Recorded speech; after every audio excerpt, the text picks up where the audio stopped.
El Señor les bendiga, hermanos. Queremos compartir otra porción del libro de Colosenses. Ya casi estamos concluyendo el capítulo 2. Dios mediante lo vamos a hacer la semana que viene. Hoy tenemos casi lo último de ese capítulo. Hay unas verdades preciosas que confío puedan servirnos en momentos donde la lucha que vivimos diariamente, que es constante, se intensifique. Donde aparezcan momentos de desilusión, momentos de desánimo, momentos donde la acusación del enemigo de pecados que hemos cometido en el pasado venga a golpear otra vez la puerta y podamos recordar que ya hemos sido completamente perdonados en el Señor Jesucristo. El pasaje que queremos compartir es el que se encuentra en el capítulo 2 de Colosenses y que va de los versículos 11 a 15. Colosenses 2, desde el 11 al 15, dice así: En él también fuisteis circuncidados con circuncisión no hecha a mano, al echar de vosotros el cuerpo pecaminoso carnal, en la circuncisión de Cristo, sepultados con él en el bautismo, en el cual fuisteis también resucitados con él, mediante la fe en el poder de Dios que le levantó de los muertos.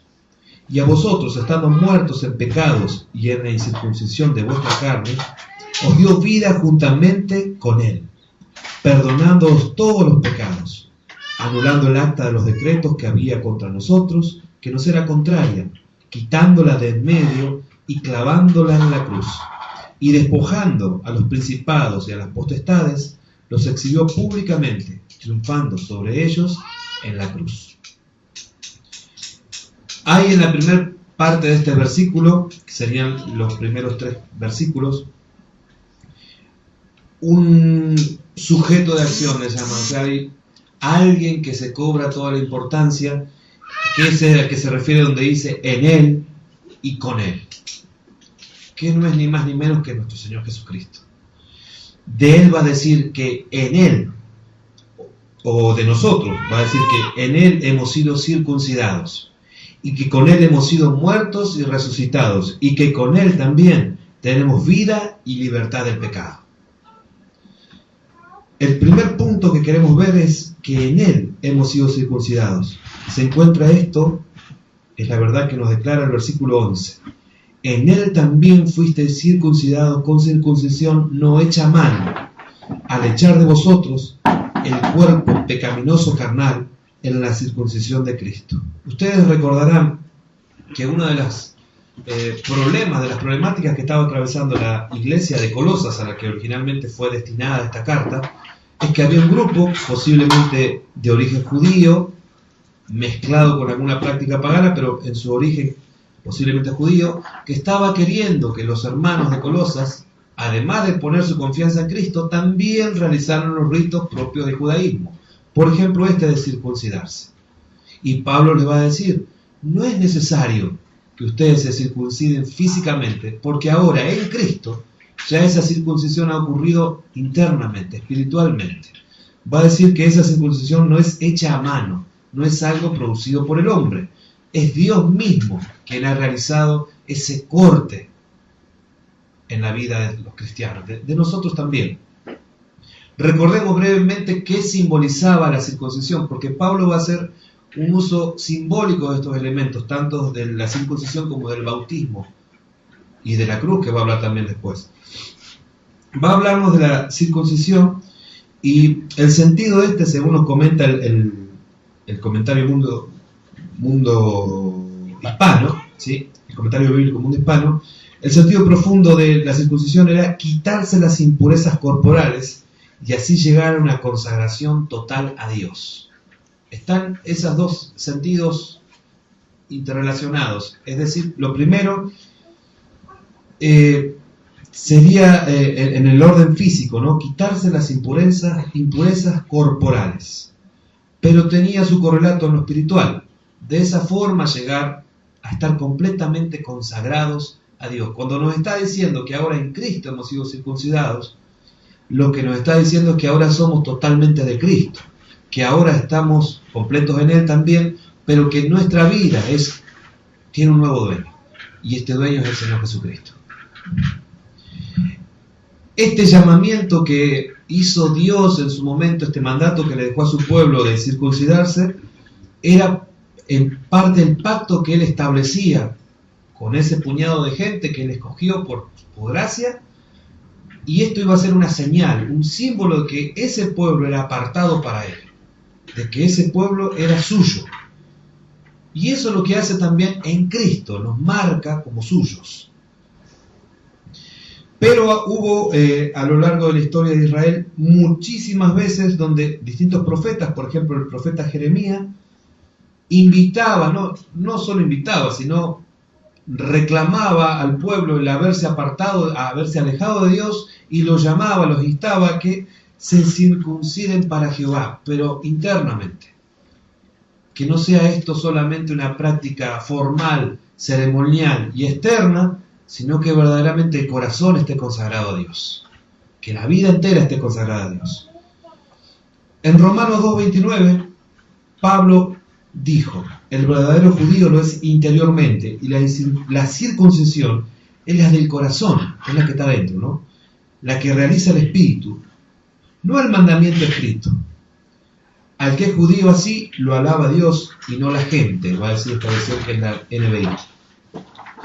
Entonces, este primer sentido de circuncisión podemos verlo relacionado con el sentido de consagración, de haber sido, que tiene que ver con aquel de llamados a ser santos, apartados para Él.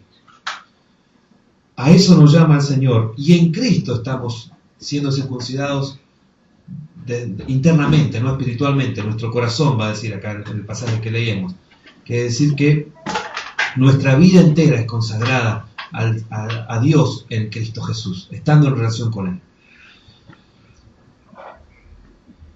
Es una verdad que ya había sido revelada, por ejemplo, en Deuteronomio 36, donde dice: y circuncidará Jehová tu Dios tu corazón y el corazón de tu descendencia, para que ames a Jehová tu Dios con todo tu corazón y con toda tu alma, a fin de que vivas. Era una promesa que ya estaba dicha en el Antiguo Testamento, que se ha cumplido en el Señor Jesucristo en nuestras vidas.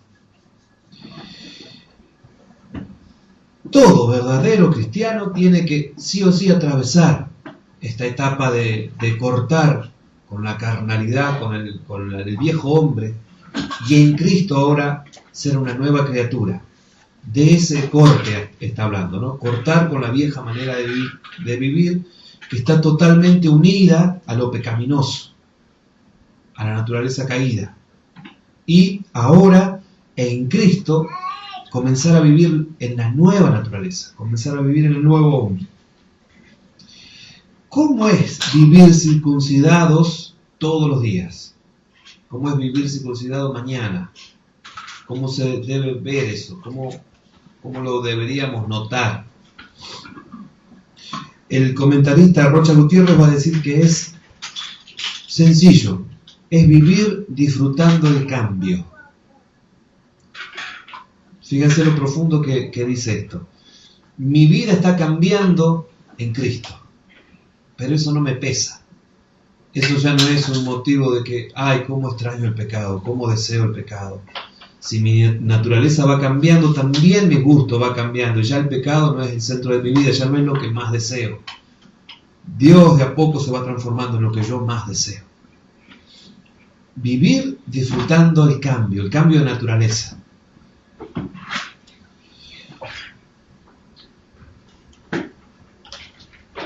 El comentario Mundo Hispano va a decir que la circuncisión del corazón no nos despoja de una parte pequeña del cuerpo, sino que nos despoja del poder del pecado, de la influencia que el pecado ejerce sobre nosotros.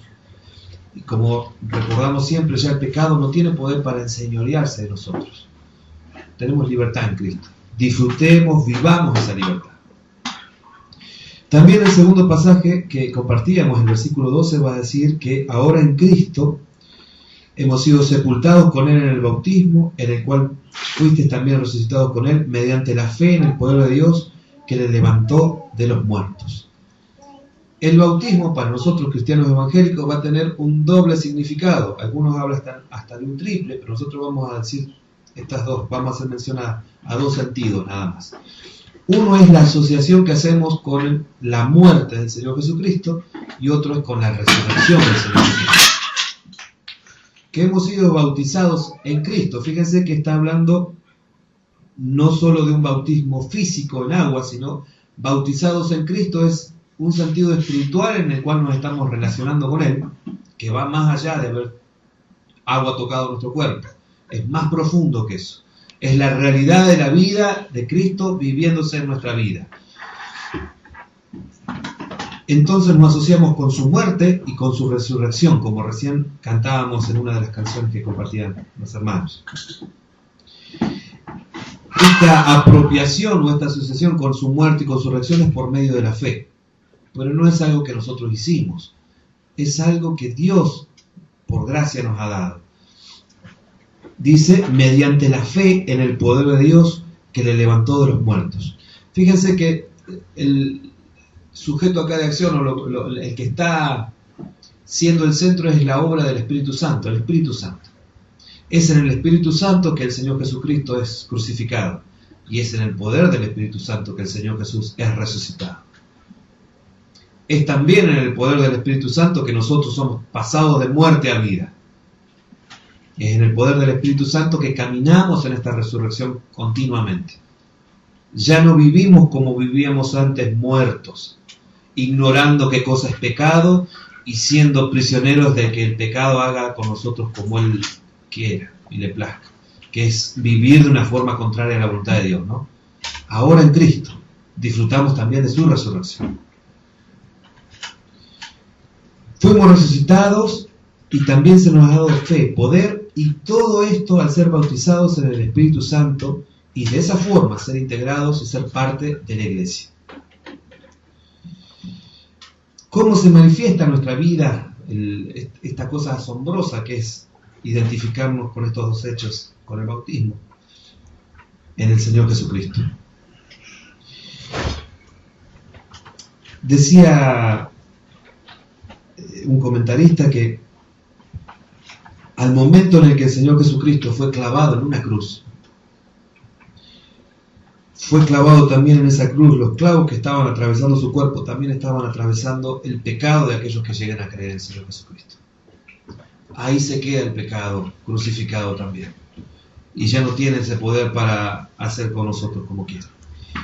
Y si estamos muertos al pecado y a las obras que el pecado produce, ahora estamos vivos para Cristo y para hacer las obras que Cristo quiere que hagamos.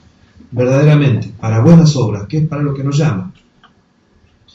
El tercer punto va a decir que ahora estamos vivos y que hemos sido perdonados. Es el versículo 13 donde dice, y a vosotros, estando muertos en pecados y en la incircuncisión de vuestra carne, os dio vida juntamente con Él, perdonándoos todos los pecados. Acá tenemos que recordar que no es solo el perdón de pecados, sino que es perdón y es también vida. Y no es solamente que estamos vivos, sino que hemos sido perdonados también. Ya no hay forma en la que el acusador pueda venir a enrostrarnos así. En el año 1987 te equivocaste de tal forma. Si yo he creído en el Señor Jesucristo y me he arrepentido de eso, toda esa pecaminosidad que seguramente he hecho y he pecado y he obrado en contra de Dios, ha sido perdonada, si me he arrepentido sinceramente en Cristo Jesús. Y ya no puede nadie, ni el enemigo ni nadie usado por Él, acusarme de nada. Ya no hay condenación para aquellos que están en Cristo Jesús.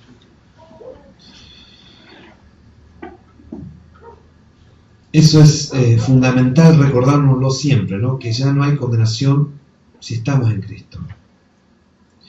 ¿Cómo debemos vivir? Cada instante de nuestra existencia debe ser un glorificar, un recordar, un dar gracias, porque el Señor en su misericordia nos permite estar vivos, pero además de vivos, fíjense que incompleto sería estar vivos pero no perdonados. Estar vivos y a la vez perdonados también en Él. ¿Y a qué nos lleva todo este pasaje? Si analizamos todo lo que el Señor hace, Él lo hace para que nosotros también aprendamos de eso que Él ha hecho con nosotros para que hagamos igual. Entonces, si nosotros hemos sido perdonados sin merecerlo, si alguien nos ofende, no tenemos que esperar que el otro merezca ser perdonado para perdonar. El Señor da como descontado y nos enseña en muchos lugares que así como Él obró de gracia con nosotros, de gracia deberíamos obrar también con los demás. No porque el otro merezca ser perdonado lo tengo que perdonar, sino porque he sido perdonado. Y es sumamente doloroso entender eso. Porque nosotros esperamos, difícil, esa es la palabra. Nosotros esperamos alguna señal de arrepentimiento del otro que lo haga merecedor de mi perdón. Pero nosotros no tuvimos eso con el Señor en su gracia nos perdonó. Y nos dio después también luz para ver cómo era de enorme nuestra pecaminosidad para con Él y permitió que nos arrepintamos. Cada día estamos aprendiendo todavía cosas pecaminosas que hay en nuestra vida, a identificarlas, a luchar, a resistirlo. Pero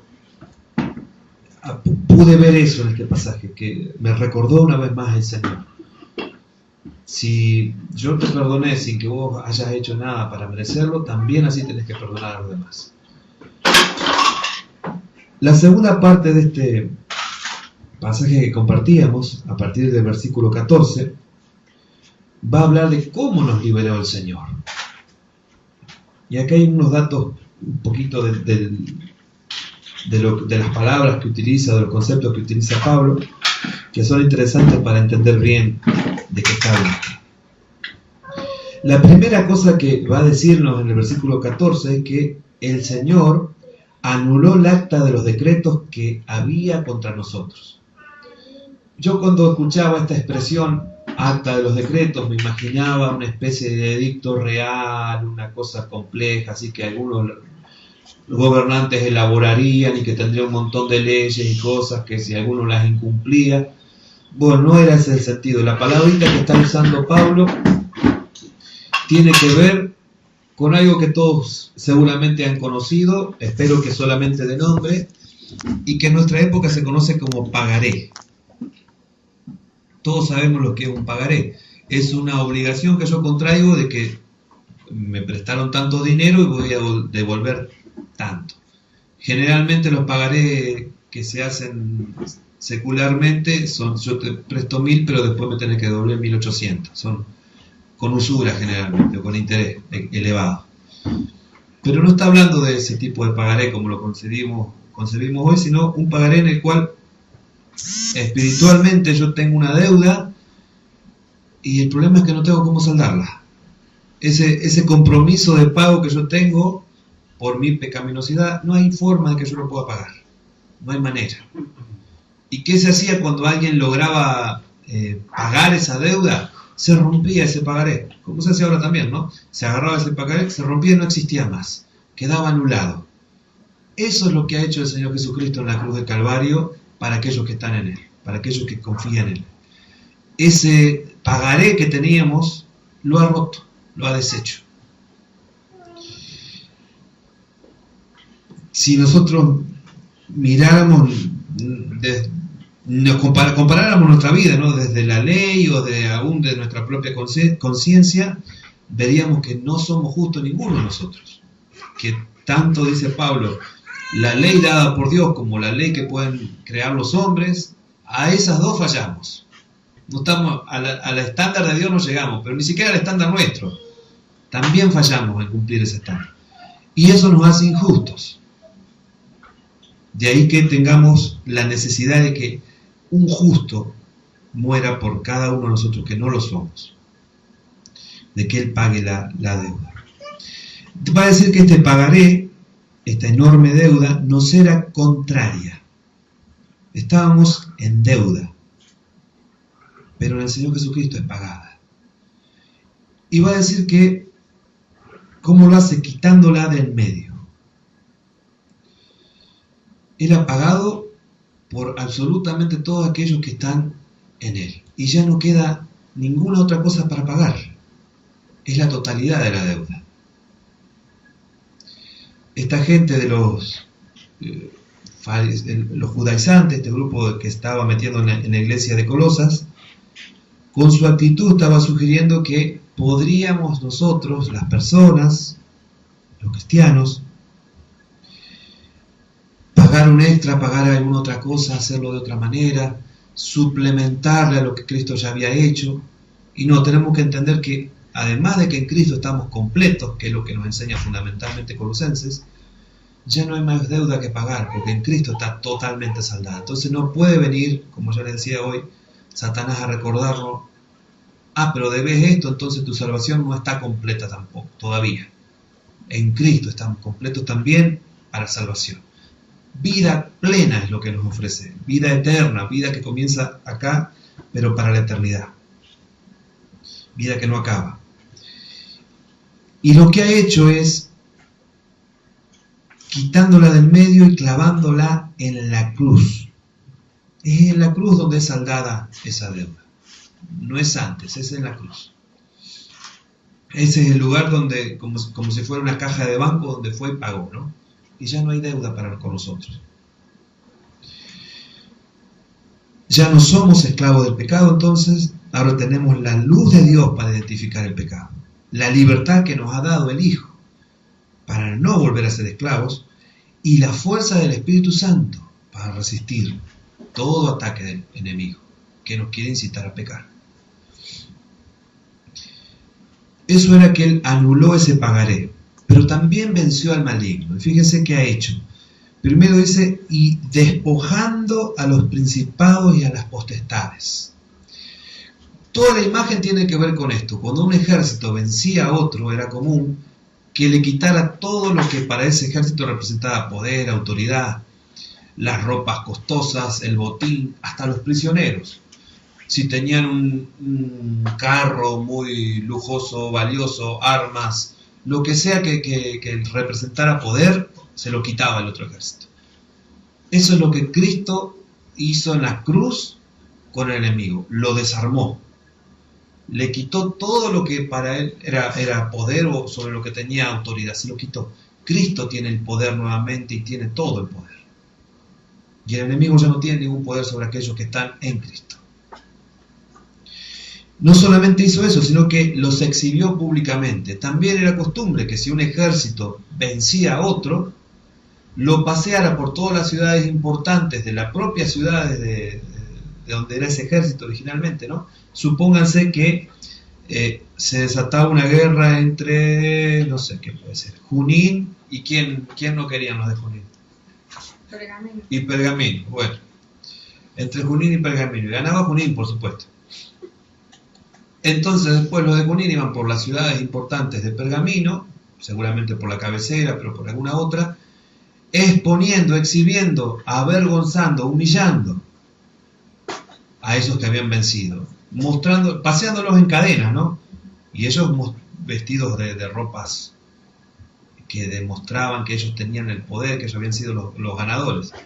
Era la forma en la que en esa época se decía públicamente: nosotros ganamos y estos que son ahora nuestros esclavos están vencidos, han sido derrotados. Eso es también lo que el Señor ha hecho con todas las fuerzas del mal. En la cruz Él venció a todo. Y ahora vamos a ver algunas cositas de qué pasó en la cruz ahí. Y el último punto dice que triunfando sobre ellos en la cruz. Yo quería ver esto. Hasta ese momento la cruz era el mayor símbolo de vergüenza. Pero a partir de ese momento, aquellos que llevaron al Señor Jesús para avergonzarlo, fueron avergonzados. Cambió todo el Señor el sentido de esa cruz.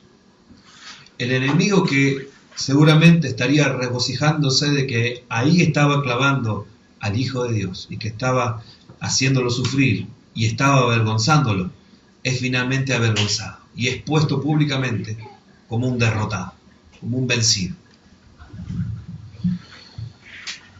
Ese lugar que para toda persona estaba asociado con la muerte, y que para nosotros como cristianos también está asociado con la muerte de nuestro hombre viejo, es ahora también un símbolo de vida. Cristo nos da vida al mirar su cruz. Hay vida en Él, vida de resucitado hablo, ¿no?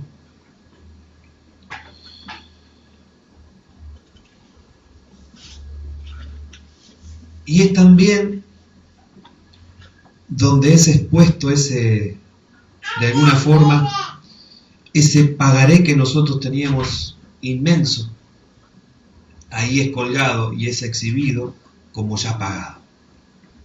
En algún comentario lo leí, de que parte de la cultura judía era que cuando se tenía una deuda, se colocaba el cartelito, ¿no? Que ese terreno, por ejemplo, estaba debiendo tanto. Pero después le colocaban, no me acuerdo en este momento exactamente qué cosa, pero colgado de ese palo, anunciando que ya ese terreno estaba libre de deuda y eso es lo que el Señor también ha hecho. Colgó de ese madero, anunciando nuestro libre de deuda, de alguna forma. Si miramos a Él, ¿no? Lo glorioso es que esta victoria que el Señor ha tenido, que es exhibir públicamente al enemigo, demostrar que ha sido derrotado, es suya. Él la ganó, pero la ganó para su pueblo, para cada uno de nosotros. Si estamos creyendo en Él, si estamos confiando en Él. El pecado ya no es nuestro Señor, ya no nos maneja, ya no puede decidir por nosotros. Pero nosotros tenemos que vivir luchando en contra del pecado. Nosotros tenemos que vivir resistiendo al pecado. Nosotros tenemos que vivir no cediendo al pecado. Ahí está lo que el Señor ha hecho, pero también lo que demanda de nosotros, la responsabilidad. ¿Cómo yo vivo? Y esta es la pregunta que quisiera hacer, medio terminando ya. Frente a esta realidad que orábamos hoy de nuestro país, ¿no? ¿Cómo aquellos que hemos sido resucitados, circuncidados, es decir, que estamos consagrados para Dios, que hemos pasado de muerte a vida, que hemos sido perdonados, que somos vencedores en Cristo, que tenemos una libertad asombrosa?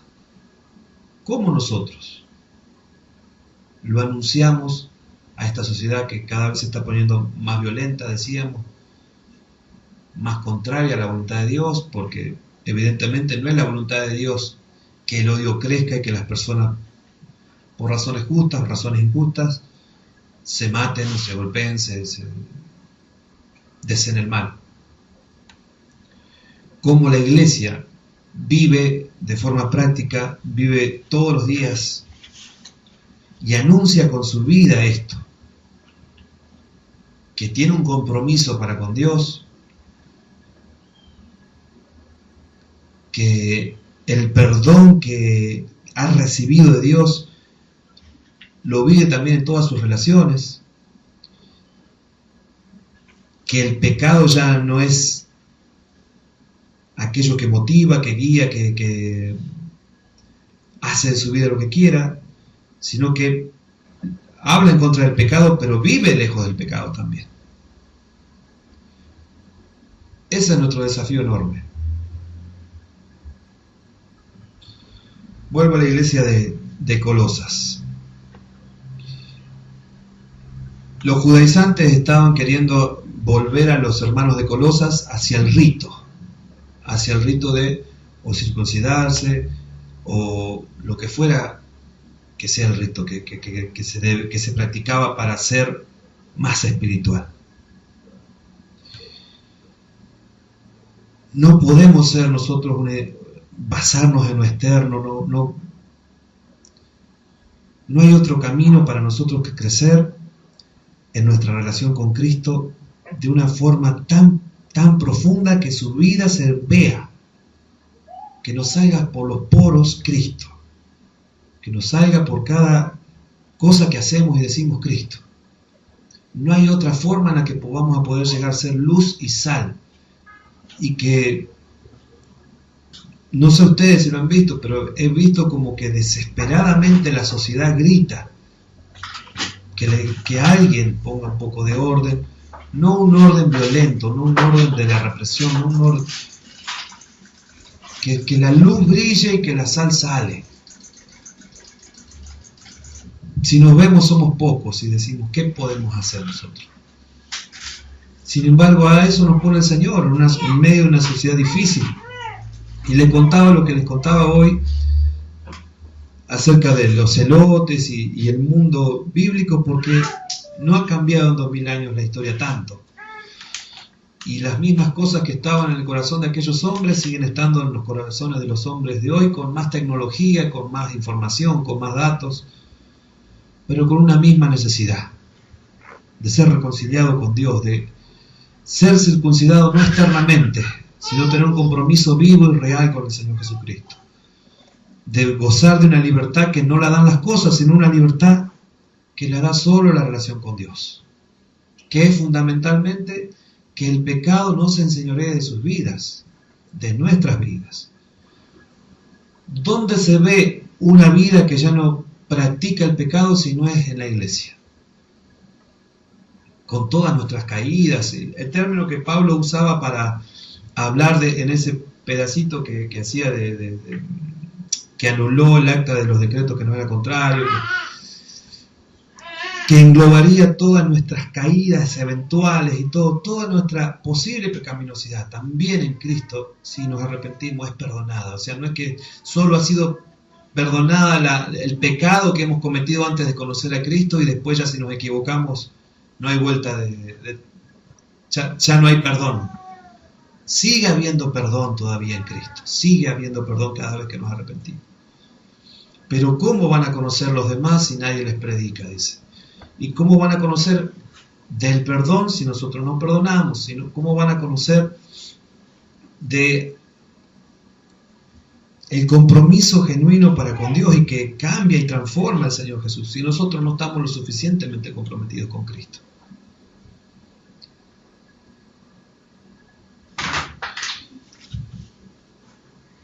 El Señor nos ayude a vivir disfrutando el cambio.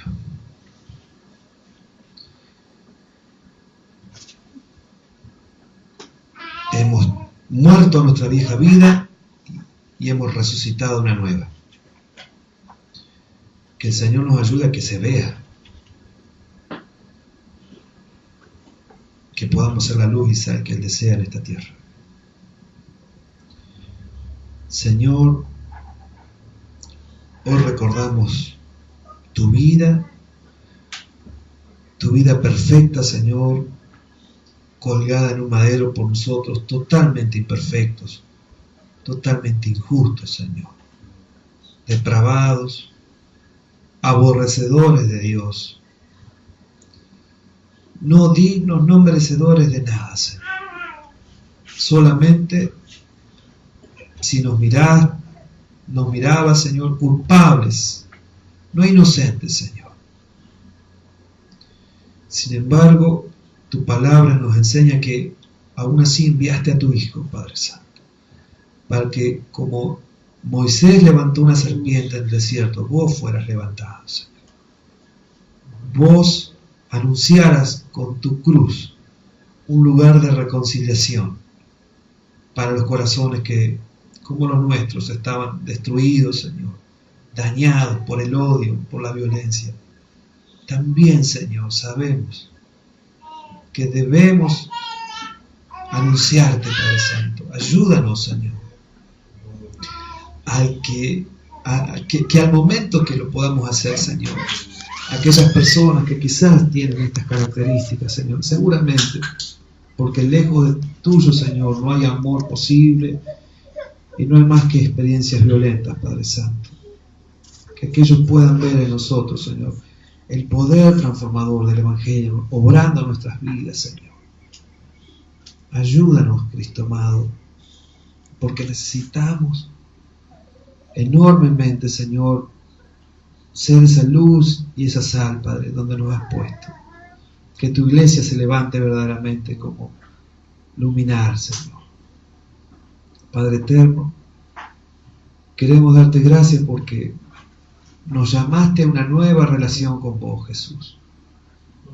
Pero no es una relación para escondernos, Señor, y para esperar que pase la tormenta y que el resto que no está en vos, Señor, se embrome, Padre Santo. No es eso. Nos llamaste para que podamos compartir esta buena noticia con todos, Señor. Con aquellos que no desean la guerra, pero también con aquellos que la desean, Padre Santo.